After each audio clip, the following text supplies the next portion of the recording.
This is the Inquisitive Minds Podcast.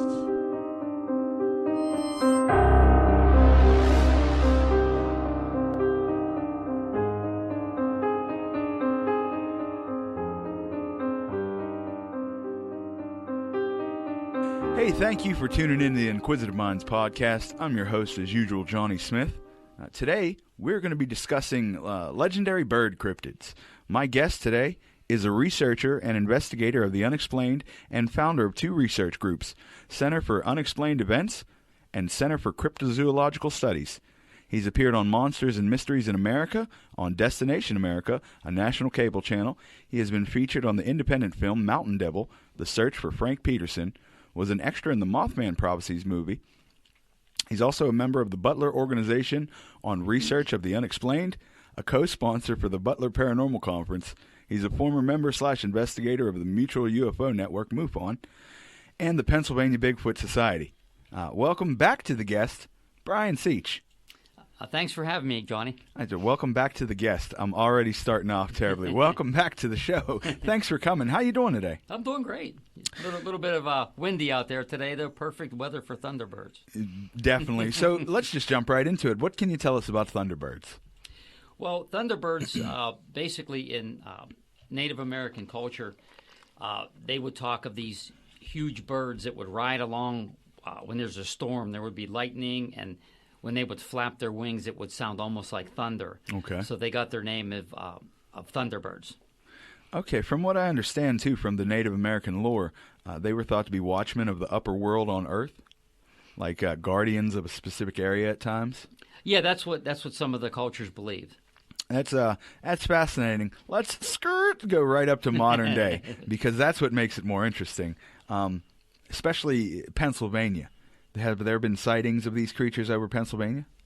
Yeah, there's several places in PA. One is the Black Forest region, which would be Clinton, Potter, and Tioga counties, okay. right up next to New York. It's called the Black Forest region. Also, the Chestnut Ridge, Westmoreland County. Okay. There's been a lot of sightings. Fairly close to us right now. Yeah. And also, we've received a couple of reports from up around Erie, Pennsylvania. Now, when they call in, do they just call it a giant bird? Where do they go from here? Yeah, they say, hey, I saw this bird of enormous size, huge wingspan. They say, I've never seen a bird that big before. Typically, there's actually two different kinds of quote-unquote Thunderbirds have been seen in PA. One is the black. It is more of an eagle condor-like one. Is that the one in the photo on the screen? And that's the one in the it's on your screen. That actually is a mock-up of the of a teratorn, which actually it's called the if I can say this right, the Argentificus magnificus, I think is what it's called. Sounds good to me. I hope I said that right. Sounds good to me. I can't go any better. And there's also the other type that they have been seeing look more like a pterosaur, which would be like a pterodactyl type bird with a more really long reptilian. beak. Yes. Okay. Yes. Now, you sent me an article about a boy who was abducted by one of these birds. Can you elaborate on that a little bit? It happened in 1972? No, it was actually in 1977. It was in Lawndale, Illinois. During that 1977 period, there was an outbreak of Thunderbird sightings in the Midwest, in Illinois in particular. On this day, there were two children playing in a yard, and there was two giant birds flying overhead. One of them swooped down and grabbed one of the boys. He was a real small boy. Picked him up. They said, the mom said, about 3 feet in the air, and dragged him probably 35 feet until it dropped them, actually. And then the mom was yelling. They were yelling at the bird. And the bird just let the child go, and he had some scrapes and bruises, but he was okay. There have been other sightings, like in history, of some of these birds, huge birds, Thunderbirds, swooping down and grabbing children. From what I understand, the first known sighting in the modern times happened in 1890. I can't remember by who. But it actually appeared in the Tombstone Epitaph newspaper, and it was described almost as the pterodactyl. Mm-hmm. It was a smooth, hairless body, sharp, pointy teeth, massive, thick, but nearly transparent leathery wings, and elongated pointy tail. Mm-hmm. So that almost seems like a scene out of Jurassic Park. Yeah, it does, doesn't it? Yeah, one of my favorite movies, by the way. Good movie. Yep. Now, these things exist. What do we know anything about what potential habitat or how they stay to themselves, so to speak? Well, if they exist the way we think a known animal would exist, you would figure they would have to probably be up on cliffs, things like that, and have nests. I already see where this is going. I didn't realize it until you, but I see where this is going. And in lesser parts of the state, which one thing people don't realize, even like in the Black Forest region, which we did my wife and I, along with two of our friends, Tim and John Frick, it was probably about 2003. That's how long ago it was. We actually did a Thunderbird expedition up at Kettle Creek State really? Park. Yeah, that's interesting. And if you ever, some of the people who are listening here have probably been up to that area, and it looks like a scene out of something like out of Rambo. I mean, just massive, nothing but forest, and so you would think if something would actually still be living and existing, it'd be up there. That would be one of the places that they could still be. Now, are we going with interdimensional? Well, I did have to talk about that. Okay, I like it. Well, I like it. I feel better about myself because now that I've been more engrossed in this type of activities, I can understand where things are headed. Well, as a strict cryptozoologist per se, we are looking for actual physical specimens of a known We animal. don't like labels around here. Yeah. We want to travel interdimensionally.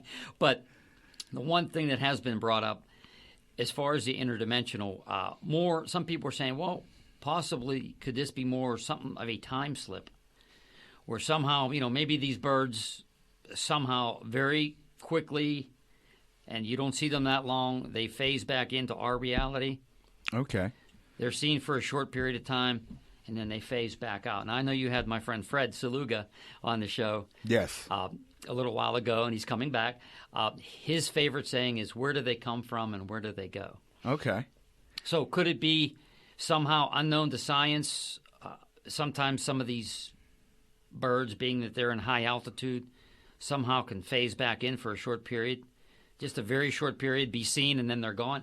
I don't know, but it is one of the theories that's being thrown out. I will say the only thing that would allow me to believe in Thunderbirds would be something like a interdimensional travel or time slips. Yes. Because at this point, I really find it hard to believe that we haven't discovered almost everything on land. Mm-hmm. I know we're coming out with new discoveries all the time. They're like, oh, a new frog was found in the rainforest. Yeah, but it's the size of a pin. Yeah. So that is where I get excited to when you start talking about the time slips or interdimensional travel, because that's the only way I can think that it makes sense. It would stretch the imagination, actually, to think that there's a bird of that size. Oh, yeah. And people have not seen it more often, or they've not seen, say, root kills or things like that. So now, this bird up here on the screen, you said it was a mock-up. Does that mean it was it's not a real photo? It's not. They actually made that up to represent what the creature looked like, yeah. Okay, now, I didn't search too much for photos, but are there other photos said to be of these birds?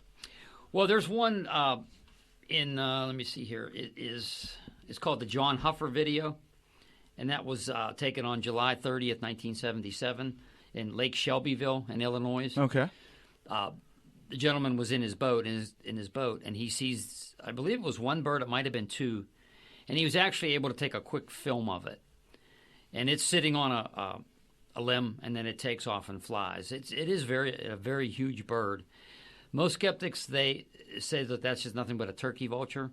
Okay. But turkey vultures do have that distinct red head. That's very true. Yeah. So if you do get a chance, you can maybe Google the John Huffer video. Okay, the John Huffer video. Yeah. You also, when you mentioned the pterodactyl-like creatures, I believe I saw a photograph of a bunch of gentlemen holding one up. Have you seen this photo before? Well, you know what? Growing up in the 70s, I would buy I would buy a lot of the UFO magazines and things coming out and Fate magazines.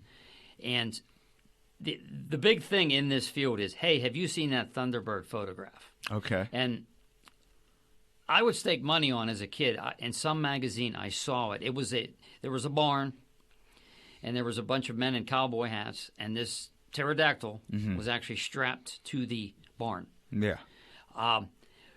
But nobody can find this picture. And a lot of people that I know, some older researchers, and they say, I swear I saw that photo, almost like a Mandela effect type thing. Now, there's been a lot of mock-ups that have been fakery since then. Oh, here's the Thunderbird photo. It looked nothing like what I saw. Yeah.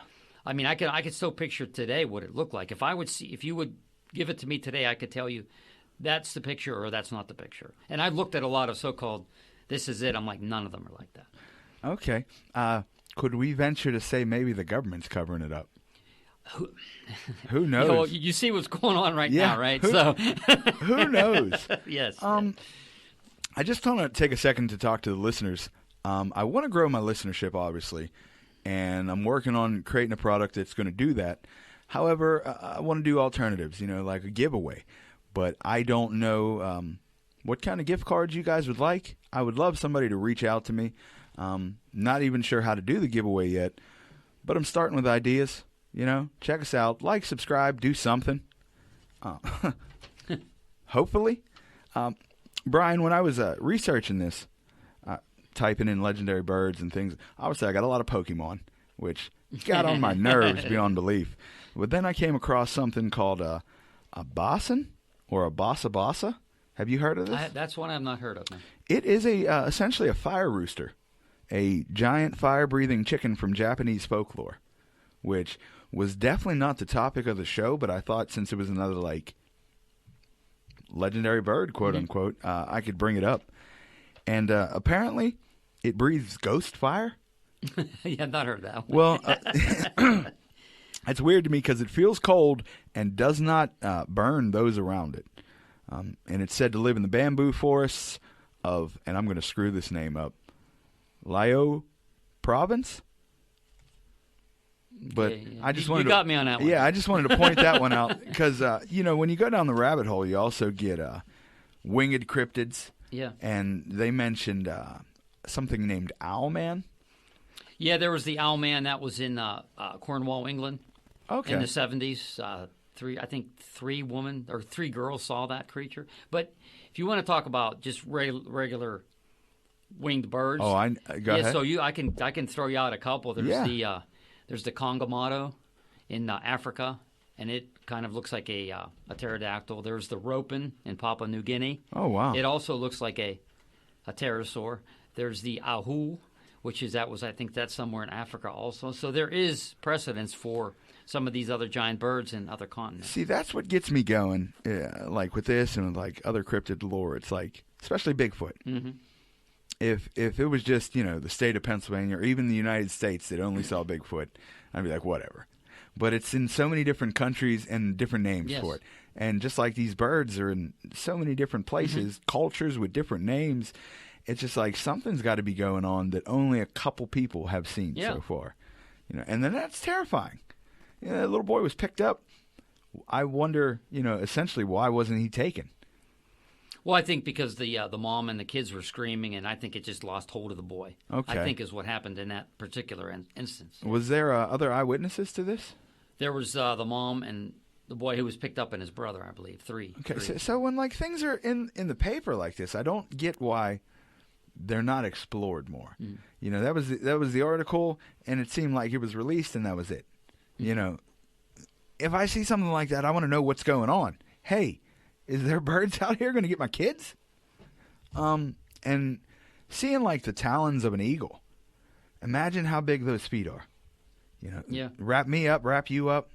There's a good documentary that came out by Seth Breedlove.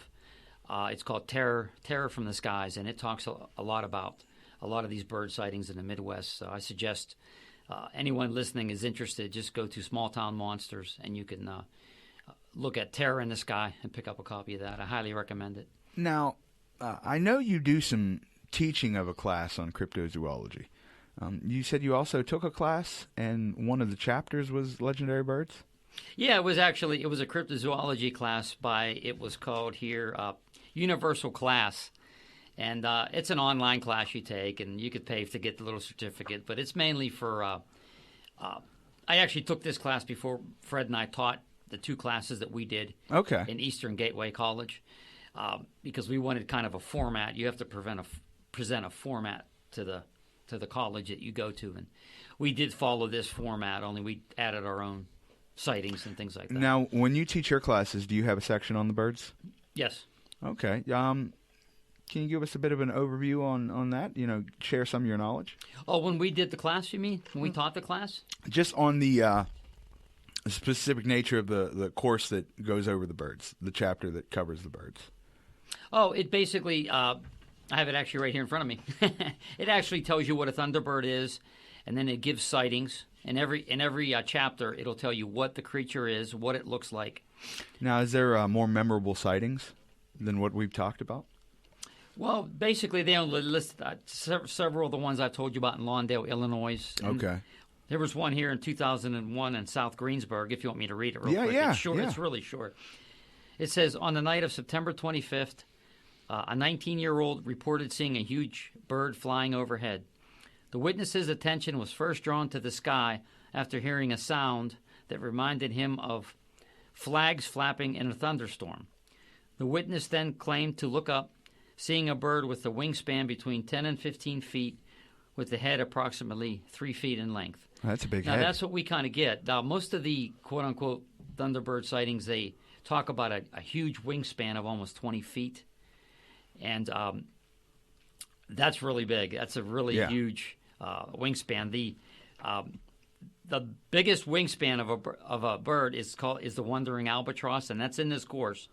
And it has a wingspan of 12 feet. That's still incredibly big. Yes. Oh, wow. So when you get around 16... With that, what I'd like to say is the skeptics, you always got to go in the skeptic point. They'll say, well, when you see a bird in the sky, there's no scale. You can't put it against anything, so it's hard to judge how big a bird actually is. I've seen some pretty big birds, but not to this size. Yeah. But if you would see that same bird on a tree or by a rock, you can measure it and actually tell how big that the bird is. But when you're seeing something up in the sky, it's really hard because there's no scale to put it against. I mean, that's fair enough, though, but I feel like when you're seeing something, you know if it's bigger than it's supposed to be. Yeah. You know, I don't care if it's 100 feet in the air. We can look at airplanes and go, whoa, that's a big airplane. Yeah. We can gauge, I don't know, the moon was in its third phase, but it's a big goddamn bird. Yeah. If we're being honest. Yep. 12 feet's big enough. Anything bigger than that. So once you get to 16, 20 feet, that's when you guys start going, okay, maybe it wasn't enough. And what is an albatross native to? I don't know where they're from. I think those are like on the California coast out that way. So it'd be really rare to see one here, in Pennsylvania. Yeah. Okay. Now we do have our turkey vultures, which I think they're about 10 feet, the wingspan. Okay. So, yeah. Do we know anything about their potential diet or anything like that? As far as like the Thunderbirds, they believe that they're predators. They'll eat meat and they'll pick up a buffalo if they want to. Yeah. Okay. You know, I just imagine like a cartoon. You know how the old shtick is. Somebody gets kidnapped by a bird and drops them off in the nest, and the eggs are as big as they are. Or a lot of the old dinosaur movies, which I grew up with in the 60s. And so, I just get that imagery, and it's like, I don't know. It's another one of those things I'd like to see for myself, because with everything they talk about, it's just essentially a bird. Mm-hmm. Like, there's no weird powers or anything that come with it outside of being a bird. Yeah. So I feel like if this was real, I would love to see it. And unfortunately, you know, PETA is going to get after me, but I'd like to see it in an enclosure somewhere. Mm-hmm. I'd like to go and look at that thing. I would definitely like to go see it. Yeah, I'd check that out. Joe Exotic, get it going. Free Joe Exotic, everybody. Now, is there any relation between these birds and other winged cryptids? Because I know the most famous one, whenever you type winged cryptid, is the Mothman. It's the Mothman. One of my favorites, yeah. Yeah. We also deal with, we call them winged entities per se. Some people just call them winged humanoids. But those are in a different category because these are humanoid type creatures or entities with wings, not a bird. These are humanoid. Well. What are those? That's very interesting. Well, you have everyone knows about the Mothman. Okay. But we actually have, and I might have mentioned it on our last show about the Chikora gargoyle. I don't remember if I did or not. I don't think you mentioned the if you did, just bring it up again. The gargoyle. I don't remember that. Yeah, this was a creature that basically looked like a gargoyle type creature. It was seen between 2011 and 2012 up in Chikora, Butler County, PA. Huh. And it was seen. Dan Hegman has done the most research on those from Boru, which you'll get to meet him next Saturday. And this creature was basically gray. It was about 7 or 8 feet tall. It had wings that wrapped around its back, and its head almost kind of looked like a bicycle helmet. It was okay. An aerodynamic like bicycle helmet type looking. It wasn't wearing a bicycle helmet, but it was. The head kind of resembled that. Okay, now that's a terrifying sight. Yes. Any reports of attacks or just sightings? Just basically sightings. Walking across the road, flying. We received one. It was an older report that we got. Actually, it was third hand, but we were actually to get a hold of a drawing in 1993 in Allentown. Okay. Which these two couples were coming back from late night at the drive-in. And driving down this dusty road, and they saw this creature walk from left to right in front of them. And when it got to the side of the road, it lifted its wings up and shot straight up. It didn't flap it; it just lifted its wings and shot straight up in the air. That's a terrifying sight. I always think about the things that are claimed on sightings, and whether they were real or not. I just like to think about how I would feel in that situation. I would be nervous enough seeing this creature walk across the road, but then shoot up. My next thought, I don't know why, maybe it's just me, is, oh no, he's going to kill me. He's going to come for me. If you would see the drawing, and I could probably bring them next Saturday for you to look at them. Okay. If you would see the drawings that were done of both entities, cryptids, they're almost the exact same creature. When I saw it, I actually got goosebumps down my arm. And one of the other thing with some of these winged humanoid, it's the legs. The legs are muscular, but they bend in backwards. Oh, that's kind of like a chicken. It's really weird. They're really weird. Yeah. Huh. Well, that's even worse. That makes it even worse. Yeah. Before we go on to keep talking about this, do you want to mention what's going on next Saturday? Yeah, we have. It's the UFO Expo. It is in the Morrell Fire Department. It is a free event. This is sponsored by Fred Saluga, which you'll see him there, and I think he's on next week on your show. Yes, Fred Saluga is on next episode, guys. Tune in for that one. And it's I'm trying to see here. It's 10 to 4. It's free admission to the public. There's going to be a lot of vendors there, and the lineup is I know Fred Saluga is speaking, John Ventry, Dan Hegman, and a gentleman named James Krug. They're all speaking, and the times there, the whole event is from 10 to 4. Oh, thank you. I got to read this, folks. The whole event is 10 to 4, and Fred Saluga will be speaking, John Ventry, and Roger Marsh will not be speaking. That'll be Daniel Hegman and James Krug. Okay. And it benefits the Morrell Volunteer Fire Company, and it is at the Morrell Volunteer Fire Company Event Center, 1232 University Drive in Dunbar, PA, 15431. You won't want to miss it. It'll be a fun time. Yeah, guys, so check that out. I'm going to be there. I'm going to show up, check out some people.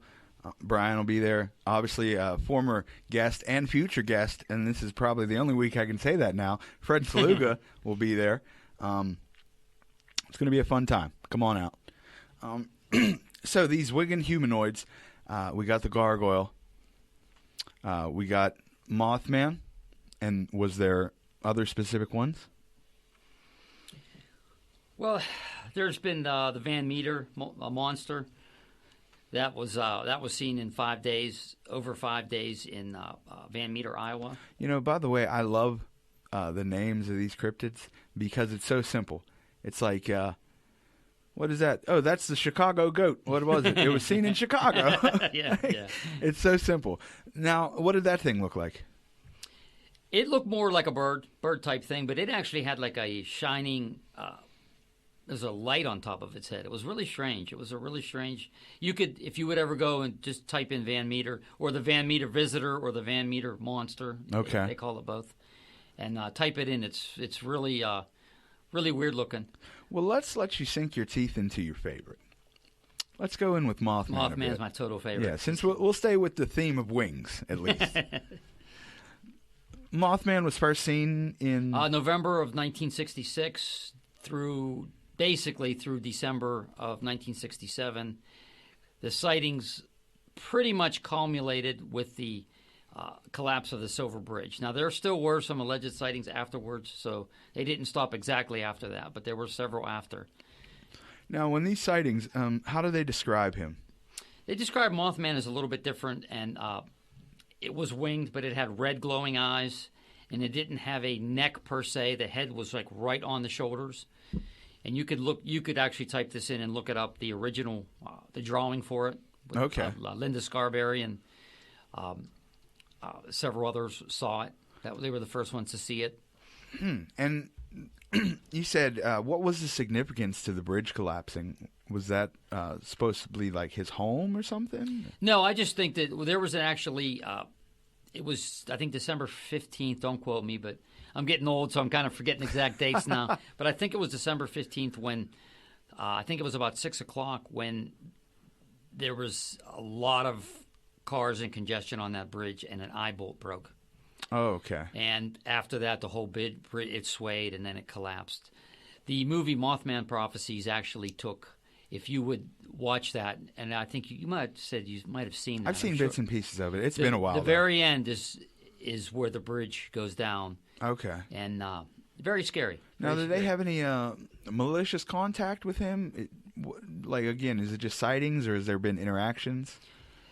The creature would go up, would chase after cars, and in one of the very first with Linda Scarberry, this creature actually was flying alongside their car, going 100 miles an hour into Point Pleasant. Ryan, I'm gonna be frank here. If I see anything like that flying beside my car, I'm probably gonna shit myself. It sounds like these people who see these things are so well keep it together, because they're taking notes. They got specific details. When I would probably be screaming until I couldn't breathe. Well, they actually drove straight to the police station, and they gave their account on this one. Yeah, that's right. No disrespect to anyone listening, but what the hell are the police supposed to do with something like that? Well, they did go out and investigate. I would. Yeah, man. If I was a police officer, I'd say I'm here for robberies, not creatures. I can't do that. Well, they came in. The police did say they came in. They were actually shaking. They were scared. They knew something had happened to them. They knew that they weren't just pulling a prank. Okay. Because they said that they were very, very, they were scared of something. So we're bringing the Mothman in. We're done. He's speeding at least. Cuff him. His eyes are glowing red. Don't fucking worry about it. Cuff him. And there were over 100 sightings of this creature during that time. Now, you said the sightings since, they've been less, but are they still happening today? I've heard that there's been, through the years, several alleged sightings down there, but I can't confirm them. I guess I should say, has there been any credible sightings? Well, again, I can't confirm them. There apparently has been some, but some people won't talk about them. With all the information out there about Mothman, is there a strong hypothesis on why he appeared during the dates he did? Like, what was the significance of him being there for that time? That's the interesting thing about that is the long period of time. That was like 13 months that it was seen. Mm-hmm. Okay, and like a lot of these other cryptids, we actually had one scene that was seen up in, I think it was up towards Mercer County. And it kind of had a head. It was kind of funny. I have a drawing of that, and it looks like Count Chocula, and the face looks like Count Chocula. But they're seen once or twice, and they're gone. Not this creature was there. This one specifically was there for a while. The Mothman was there for a while. Okay. Now, I want to ask a question about his name, I guess. Like, does his face look like a moth, or is he a humanoid with wings, or does he look like a bigger moth? Well, how it got the Mothman is there was a villain on the Batman show. It was called the Mothman, and so they just said it was Mothman. That's how the Mothman. Yeah. All right. Well, that's simpler than I had hoped. Yeah. That's disappointing, if I'm being honest. With those hundreds of sightings, any negative reports, like outside of being cars chased, like any violence or anything, I hate to say mutilated, but I guess like that. Apparently there was several dogs missing in the area. One of the I did get to speak to one of the eyewitnesses, and her name was Marcellus Bennett. Okay. And she actually had this creature approach the car that she was going into, and she actually dropped her baby. That's how scared she was. Yeah. It just appeared. It just came up and it appeared, and she grabbed her her baby, and ran inside the house. And she claims it was actually walking up on top of the house. She heard it. See, that's terrifying. Have you heard of the somewhere in like England, something devil?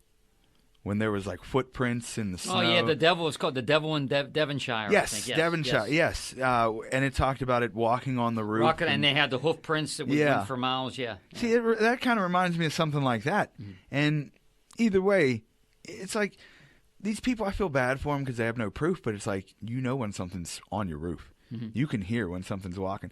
But at that point, if you tell someone that, you might as well tell them Santa Claus is up there. Yeah. And he's coming pretty soon, as long as they don't outlaw Christmas. I don't know you about never know. Santa wasn't practicing social distancing up there. The toys are going to be halted. All the elves are sick. COVID strikes again, fuckers. That's interesting. Dogs were missing. And then once it cleared up, obviously, that's the town's like...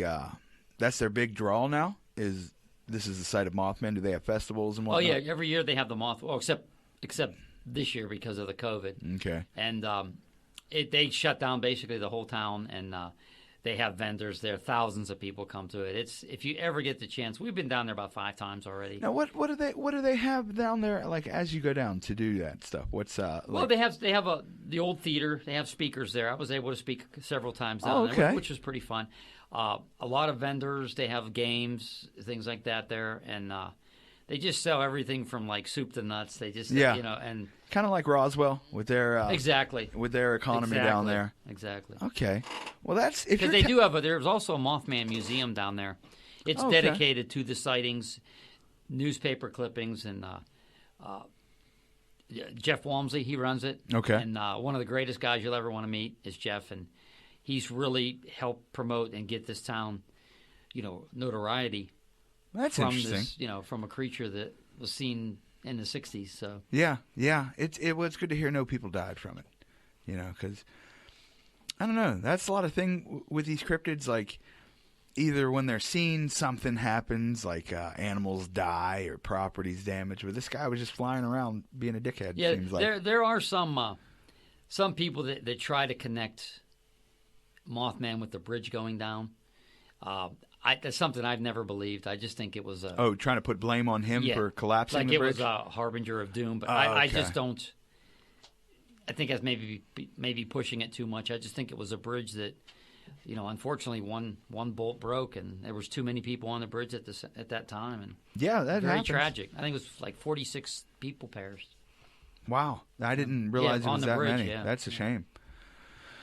Whew. Well, ending on a positive note, Brian, where can the people find you? We have actually two Facebook pages you can check. One of them is Center for Cryptozoological Studies, and the other is Center for Unexplained Events. They're both on Facebook. We post all the events coming up. Like we'll be posting the UFO Expo here on the. Okay, I would say Brian shares stuff on Facebook all the time. It's always very interesting stuff. Yeah.